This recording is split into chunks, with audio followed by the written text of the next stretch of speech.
आप सभी को नमस्कार। स्वागत है आप सभी का एमआर अकेडमी में। तो आज यहाँ पर हम बात करने वाले हैं रैशनल और इर्रेशनल नंबर को लेकर। आप में से जिस किसी को भी रैशनल और इर्रेशनल को लेकर परेशानी होती है, आप उसे पहचान नहीं पाते, तो आज की आप इस वीडियो को देखने के बाद आप बहुत ही आसानी से रैशनल और इर्रेशनल के बीच में डिफरेंस करना सीख जाएंगे। शुरू करने से पहले आप में से जिन लोगों ने भी पिछली वीडियो को नहीं देखा है, आप उन वीडियोस को देख लें, जिससे कि आप ये जो कंटिन्यू सीरीज चल रही है नंबर लाइन की, उसे बहुत ही अच्छी तरीके से समझ पाए। इन सभी वीडियोस को देखने के बाद आपका मैथ स्ट्रॉन्ग नहीं, बहुत ज़्यादा स्ट्रॉन्ग होने वाला है। तो चलिए देर न करते हुए आज की क्लास की शुरुआत करते हैं। क्लास शुरू करने से पहले जिस किसी ने भी इस चैनल को अब तक सब्सक्राइब नहीं किया, वो इसे सब्सक्राइब कर ले और पास में जो बेल आइकन है उसे दबा ले, ताकि आपको भविष्य में आने वाली जो भी क्लासेस हैं उसका नोटिफिकेशन समय से प्राप्त हो सके। तो चलिए शुरू कर। तो सबसे पहले हम बात करेंगे रैशनल नंबर को लेकर। रैशनल नंबर जिसे हिंदी में कहते हैं परिमेय संख्या। कौन सी संख्या? परिमेय संख्या। इंग्लिश में इसे कहेंगे a number of the form p upon q, where p and q are integers and q is not zero। Hindi में कहेंगे p बटे q की संख्या जहां p और q पूर्णांक हैं और q शून्य नहीं है। तो ऐसी जो संख्या होगी हमारी, वो होगी हमारी परिमेय संख्या। या फिर आप ऐसा भी कह सकते हैं a rational number is a number that can be written as a fraction. Hindi में कहें तो एक परिमेय संख्या एक ऐसी संख्या है जिसे भिन्न के रूप में लिखा जा सकता है। अब इन दोनों ही परिभाषाओं के बारे में हम डिटेल में बात करते हैं। तो पहली जो डेफिनेशन है हमारी, उसके अकॉर्डिंग कोई भी नंबर अगर p बटे q की फॉर्म में लिखा है और जहां पर हमारा q जो है वो जीरो नहीं है, तो वो नंबर होगा हमारा रैशनल नंबर। हिंदी में कहेंगे परिमेय संख्या। अब ये दोनों ही कंडीशन जो है ये फुलफिल कब होती हैं? जब आपकी p और q दोनों ही इंटीजर हो। अब आप में से कई बच्चों को इंटीजर यानी पूर्णांक के बारे में नहीं पता होगा, तो मैं आपको अभी शॉर्ट में बताता हूँ और इसके हमने डिटेल वीडियो जो है वो अपलोड की हुई है इसी प्लेलिस्ट में, कि आप उस वीडियो को ज़रूर देखें, जिससे कि आप इंटीजर, हिंदी में कहें तो पूर्णांक, इस कॉन्सेप्ट को बहुत ही अच्छी तरीके से समझ पाएंगे। तो इन शॉर्ट हम ये कह सकते हैं कि हमारी जो नंबर लाइन होती है, इसमें बीच में रखते हैं हम 0, देन 1, 2, 3, 4, 5 और ऐसे ही हम इन्फिनिटी तक इसे ले जाते हैं। देन -1, -2, -3, लेफ्ट साइड हमारे माइनस वाले इंटीजर होते हैं और इसी तरह से ये भी इन्फिनिटी तक जाते हैं। तो हमारी ये जितने भी नंबर हैं जो नंबर लाइन पर हमने रिप्रेजेंट किए हुए हैं, चाहे वो हमारे पॉजिटिव इंटीजर हो, चाहे हमारे नेगेटिव इंटीजर हो, चाहे हमारा ये जीरो इंटीजर हो, ये सभी कहलाते हैं हमारे इंटीजर। हिंदी में कहते हैं इन्हें पूर्णांक। तो अगर हमारा कोई भी नंबर p अपॉन q की फॉर्मेट का है, जहां पर p और q पूर्णांक है यानी कि इंटीजर है, और इंटीजर यानी इनमें से कोई सा नंबर है, वो हमारा होगा रैशनल नंबर। कौन सा नंबर होगा बच्चों? Rational number. तो ये है रैशनल नंबर की डेफिनेशन। अब हम बात करते हैं इस लाइन के बारे में। तो इस लाइन में कहा कि परिमेय संख्या एक ऐसी संख्या जिसे भिन्न के रूप में लिखा जा सकता है। भिन्न के रूप में जब हम संख्या को लिखते हैं तो हम इस तरह से उसे लिखते हैं, जिसमें ऊपर एक न्यूमरेटर होता है और नीचे एक डिनोमिनेटर। तो यहाँ पर आप देख पा रहे हैं कि p अपन क्यू जो है वो फ्रैक्शन की फॉर्म में, हिंदी में कहें तो भिन्न के रूप में लिखी हुई है। इसी वजह से ये क्या है? रैशनल नंबर है। क्या है बच्चों? Rational number. अब इससे रिलेटेड हम कुछ एग्जांपल देखते हैं और इसे और भी अच्छी तरीके से समझते हैं। तो अभी हमने बात की कि हमारे जितने भी नेगेटिव इंटीजर होते हैं, साथ में हमारे जितने भी पॉजिटिव इंटीजर होते हैं और हमारा ये जीरो, ये सभी के सभी हमारे हैं रैशनल नंबर। यानी इन सभी को हम P अपॉन क्यू की फॉर्मेट में लिख सकते हैं। जैसे कि आप लिखें 1, तो आप सभी जानते हैं 1 को हम 1 अपॉन 1 भी लिख सकते हैं, क्योंकि हमारा अपॉन का 1 हमेशा हिडन होता है, ये अंडरस्टूड होता है, इसकी जब ज़रूरत होती है ये तभी आता है। इसी तरह से हम -2 इसको भी लिख सकते हैं -2 अपॉन 1। तो यहाँ पर आपने देखा P की जगह हमारा एक इंटीजर, Q की जगह भी हमारा एक इंटीजर, ऐसे ही P की जगह -2, Q की जगह 1। तो इस तरह से हमने क्या किया, इन नंबरों को P अपॉन Q की फॉर्मेट में लिख दिया। तो क्या हुआ, हमारी पहली कंडीशन जो है वो फुलफिल हो गई। और दूसरी कंडीशन कि जहाँ पर Q 0 नहीं है, Q 0 नहीं है, तो यहाँ पर आपने देखा Q की जो वैल्यू है वो बटे में 0 नहीं है। तो इस तरह से आप इसकी दूसरी जो कंडीशन है उसको भी फुलफिल करते हैं। तो इस तरह से जब आप दोनों ही कंडीशन को फुलफिल करते हैं तो आपको एक रैशनल नंबर मिल जाता है। इसी तरह से आप कह सकते हैं कि कोई भी नंबर अगर n के फॉर्म में लिखा हुआ है तो वो होगा हमारा रैशनल नंबर। अब हम बात करते हैं दूसरे एग्जाम्पल की। तो यहाँ पर आपने देखा, यहाँ पर है √4, और आप सभी जानते हैं कि √4 को हम लिख सकते हैं 2, क्योंकि ये है परफेक्ट स्क्वायर। क्या है प्यारे बच्चों, परफेक्ट स्क्वायर, यानी कि 2 को जब आप 2 से गुणा करेंगे तो आपको मिलेगा 4, और जब आप 4 का स्क्वायर रूट कर देंगे, वर्गमूल कर देंगे, तो आपको वापस से मिल जाएगा 2। तो ऐसे नंबर, यानी कि जो भी हमारे परफेक्ट स्क्वायर वाले नंबर होंगे वो सभी के सभी हमारे होंगे रैशनल नंबर, क्योंकि आप √4 को इस तरह से लिख सकते हैं। और आप जानते हैं कि अभी हमने ऊपर 2 जैसे, उसके बाद हम 2 को लिख सकते हैं 2 अपॉन 1। तो इस तरह से ये भी हो गया हमारी P अपॉन Q की फॉर्मेट वाला एक। तो इस तरह से ये हमारा हो जाता है रैशनल नंबर, जिसमें कि P और Q दोनों ही इंटीजर हैं और जहां पर Q जो है वो 0 नहीं। तो इस तरह से आप कह सकते हैं कोई नंबर m/n, यानी m/n, इसे आप 2/1 भी लिख सकते हैं। तो ये होगा हमारा रैशनल नंबर। रैशनल नंबर के अंदर ही आप देखते हैं कि रेशियो वर्ड छुपा है, यानी कि कोई नंबर अगर आप रेशियो के फॉर्म में लिख सकते हैं तो वो हो जाता है आपका रैशनल नंबर। इसके बाद हम तीसरे एग्जाम्पल की बात करते हैं। तो यहाँ पर आपने देखा कुछ एग्जाम्पल लिखे हैं, जैसे 7/3, -7/3, और यहाँ पर 3 सही 2/3। तो आपने देखा यहाँ पर ये P अपॉन Q के फॉर्मेट में है, यानी P की जगह 7, Q की जगह 3। यहाँ पर ऐसे ही ये नंबर जो है वो P/Q के फॉर्मेट में है। और यहाँ पर ये जो मिक्स फ्रैक्शन है, ये मिश्रित भिन्न है, इसे आप जब साधारण भिन्न में चेंज करेंगे तो आप देखेंगे कि ये 3 3 जा 9 प्लस 2, तो ये हो जाएगी आपकी 11/3।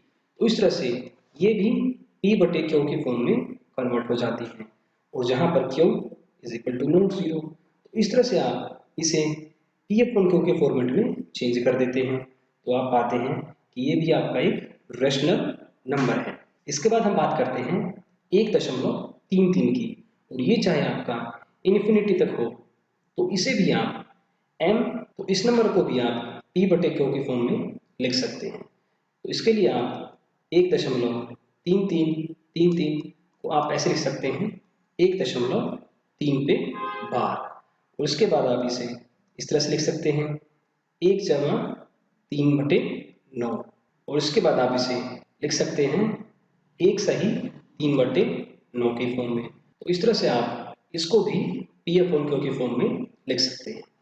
इसी तरह से आप इन नंबरों को भी लिख सकते हैं, जैसे कि इसे आप लिख सकते हैं इस फॉर्म में। तो इस तरह से आप देखेंगे कि आप इन सभी नंबरों को फ्रैक्शन में कन्वर्ट कर पा रहे हैं। तो जीरो को भी आप 0/1 लिख सकते हैं। तो इस तरह से आप देखेंगे ऊपर की वैल्यू p को रिप्रेजेंट करेगी और नीचे की वैल्यू q को। तो बच्चों जैसा कि आपने डेफिनेशन में देखा कि यहाँ पर कहा गया p और q नंबर हो, इंटीजर हो।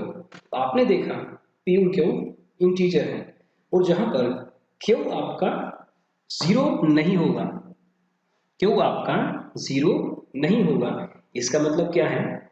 इसका मतलब ये है कि p आपका जीरो हो सकता है, p आपका जीरो हो सकता है कि ऊपर जो आपका नंबर होगा न्यूमरेटर वो आपका जीरो हो सकता है। तो इसी तरह से आप कहेंगे कि यहाँ पर p जीरो है और q 1 है, तो ये भी हमारा एक रैशनल नंबर बनेगा। यानी आप कहेंगे कि जीरो जो है आपका वो है एक रैशनल नंबर। तो इस तरह से हमने बड़ी आसानी से रैशनल नंबर को पहचानना सीखा कि कोई भी नंबर अगर p/q की फॉर्म का है और जहां पर q is equal to not zero तो वो होगा आपका रैशनल नंबर। हिंदी में कहेंगे परिमेय संख्या। अब बात करते हैं आगे। रैशनल का ठीक उल्टा होता है इर्रेशनल नंबर के अंदर। तो इसमें होगा क्या, इसकी परिभाषा के लिए आप देखें the rational number irrational the irrational number which cannot be expressed as a fraction p upon q where p and q are integer in which q is non-zero। यानी कि irrational नंबर जिन्हें आप p upon q की format में नहीं लिख सकते, तो ऐसे जो नंबर होंगे आपके वो होंगे irrational नंबर। हिंदी में कहें तो अपरिमेय संख्या जो परिमेय नहीं होती, अर्थात जिसे p/q के रूप में व्यक्त नहीं किया जा सकता, जहां p और q पूर्णांक है इसमें। तो इस तरह से आपने देखा कि जो नंबर p/q की फॉर्म में लिखा जा सकता है और जहां पर q is equal to not zero, ये दोनों ही कंडीशन अगर फॉलो होती हैं तो वो होगा हमारा रैशनल नंबर। और जहां पर आप नंबर को p/q के फॉर्म में नहीं लिख सकते तो वो होगा आपका इर्रेशनल नंबर। अब देखते हैं इससे रिलेटेड कुछ आपके एग्जाम्पल। तो देखिए, तो सबसे पहले आपने देखा √2, हिंदी में कहेंगे वर्गमूल 2। इसके बाद √3, इसके बाद देखेंगे आप √5। तो इस तरह से आपने देखा कि ये है √2।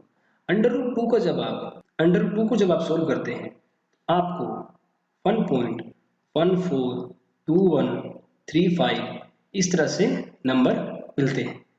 और जब आप √3 को सोल्व करते हैं तो आपको 1.73205080 इस तरह से आपको नंबर मिलते जाते हैं। जब आप √5 को सोल्व करेंगे तो आप देखेंगे कि 2.36606797 इस तरह से आपको नंबर मिलते जाएंगे। तो आप देखेंगे कि इन नंबरों को आप p/q की फॉर्मेट में रिप्रेजेंट नहीं कर सकते। तो इसलिए आप कहेंगे कि ये जो है आपका इर्रेशनल नंबर है। क्या है?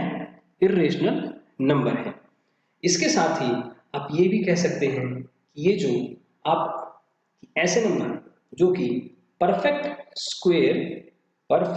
स्क्वायर नहीं होते वो आपके इर्रेशनल नंबर होते हैं, और जो परफेक्ट स्क्वायर होते हैं वो होते हैं आपके रैशनल नंबर, जिसके बारे में हमने पीछे बात की थी अभी।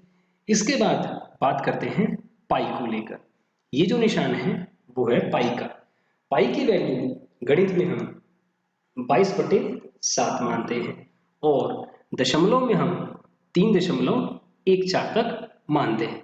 परंतु आपको ये जानकर हैरानी होगी कि इसका मान जो है 3.14 लगभग मान है। यानी कि हमने इसे अप्रोक्सीमेट माना हुआ है कि हाँ जी लगभग 3.14 तक ये जाता है।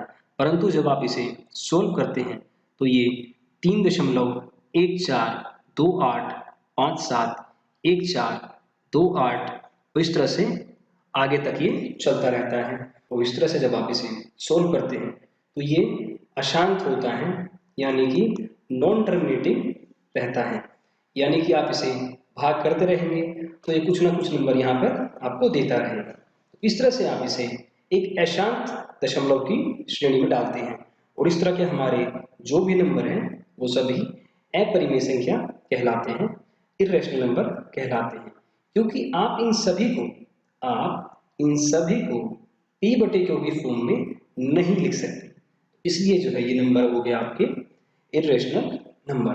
तो प्यारे बच्चों, अब हम दोनों ही बातों का आपस में कंपैरिजन कर लेते हैं। रियल नंबर की दो कैटेगरी बनाई, जिसमें सबसे पहली हमारी रैशनल नंबर की है, ये हमारी हुई रैशनल नंबर की, और दूसरी हो गई हमारी इर्रेशनल नंबर की।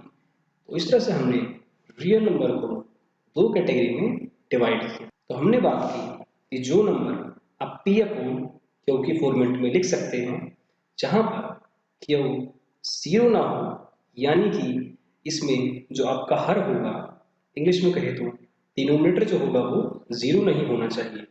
ऐसे अगर आप कोई भी नंबर लिख सकते हैं वो होगा आपका रैशनल नंबर। जैसे कि कोई नंबर लाइन पर लिखा है तो वो n के फॉर्मेट का हो सकता है, या फिर वो p अपॉन q रेशियो का फॉर्मेट का हो सकता है, या फिर p अपॉन q के फॉर्मेट का हो सकता है। इन सब के बारे में हमने डिटेल से बात की, जैसे कि 1, 0, -1। इसके बाद हमने बात की जो नंबर परफेक्ट स्क्वायर होते हैं, वो नंबर भी आपके रैशनल नंबर होते हैं।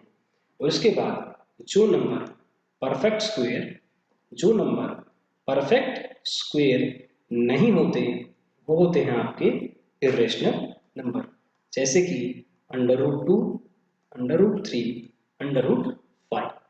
इसके बाद हमने बात की कि 0 जो है वो रैशनल नंबर है, क्योंकि आप 0/1 लिख सकते हैं। इसके बाद पाई जो है वो एक इर्रेशनल नंबर होता है, क्योंकि इसे भी हम p अपॉन q के फॉर्मेट में नहीं लिख सकते। पाई जो है वो है एक इर्रेशनल नंबर। इस तरह से हमने बात की रैशनल और इर्रेशनल नंबर को लेकर कि कोई भी नंबर अगर p अपॉन q के फॉर्मेट का है, जहां पर q 0 नहीं है, वो होगा आपका रैशनल नंबर। और कोई भी नंबर जो कि p अपॉन q के फॉर्मेट में नहीं लिखा जा सकता, p अपॉन q के फॉर्मेट में नहीं लिख सकते हम उसे, तो वो होगा आपका इर्रेशनल नंबर। तो आज हमने रैशनल और इर्रेशनल को लेकर डिटेल में बात की। आप में से अगर किसी को भी कहीं पर किसी तरह की कोई दिक्कत है, आप नीचे कमेंट बॉक्स में कमेंट कर सकते हैं। और इसके साथ ही हमारी और भी जो वीडियोस हैं आप उन्हें ज़रूर देखें, जिससे कि आप अपना मैथ बहुत ज़्यादा स्ट्रॉन्ग कर सकें, आपको कहीं पर किसी तरह की कोई भी दिक्कत नहीं है। तो चलिए आज के लिए इतना ही, बाकी की बात हम अगली क्लास में करेंगे। जाने से पहले जिस किसी ने भी अब तक इस चैनल को सब्सक्राइब नहीं किया वो इसे सब्सक्राइब कर लें और पास में जो बेल आइकन है उसे दबा दें, ताकि आपको भविष्य में आने वाली जो भी क्लासेस हैं उसका नोटिफिकेशन समय से प्राप्त हो सके। इसके साथ ही आप इस वीडियो को लाइक करें, शेयर करें और अपने दोस्तों तक पहुंचाएं, जिससे कि वो भी रैशनल और इर्रेशनल नंबर के बारे में जान सकें। तो चलिए आज के लिए इतना ही, धन्यवाद।